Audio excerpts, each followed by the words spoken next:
ओम की ध्वनि स्वयं में शाश्वत है। इसके बिना सारी सृष्टि संपूर्ण ब्रह्मांड अधूरा है। अगर मंत्रोच्चारण करते समय ओम की ध्वनि उच्चारित न की जाए तो मंत्रोच्चारण अधूरा रहता है। ओम में मानव जीवन का सार छिपा हुआ है। इसका नाद सभी से अलग विशेष है। जब आप ध्यान की चरण अवस्था में पहुंचते हैं तब आपको ओम की ध्वनि स्वयं सुनाई देने लगती है। ओम भगवान शिव का पर्याय है, उनका प्रतीक है। ओम की ध्वनि शांत भी है और तीव्र भी है। अगर शांत मन से ओम की ध्वनि को सुना जाए तो उसे सुनने पर आत्मिक सुकून की अनुभूति होती है। यह ध्वनि संपूर्ण सृष्टि और ब्रह्मांड में व्याप्त है। इसलिए ओम की ध्वनि को ईश्वर के समानार्थक बताया गया है। समस्त वेदों में ओम की व्याख्या की गई है।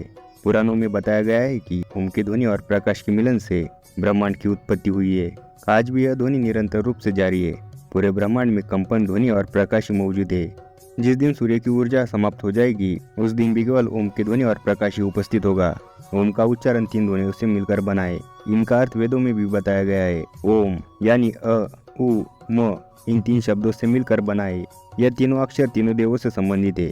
अ आकार, उ उकार और म मकार है। अ ब्रह्मा का बोध कराने वाला है तो वही उ पालन करता श्री हरि विष्णु का वाचक है।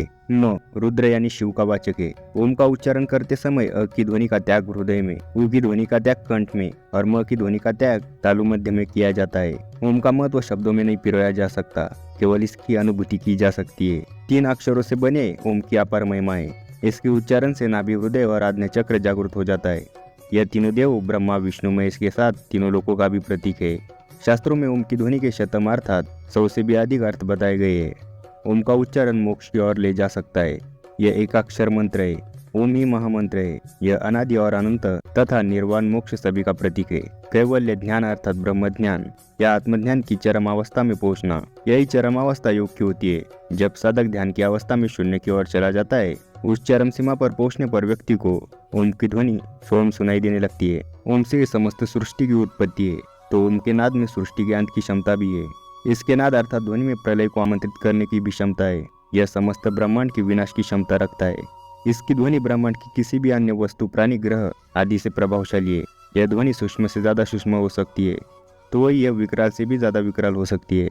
जब सतत रूप से ओम का जाप किया जाता है तो आप पूर्णतया ध्यान की अवस्था में रहते हुए ओम की ध्वनि का उच्चारण किया जाता है। तो एक समय ऐसा आता है जब साधक ध्यान की चरम सीमा में पहुंच जाता है। उस समय साधक को उच्चारण करने की आवश्यकता नहीं पड़ती, उसे स्वतः ही यह ध्वनि सुनाई देने लगती है।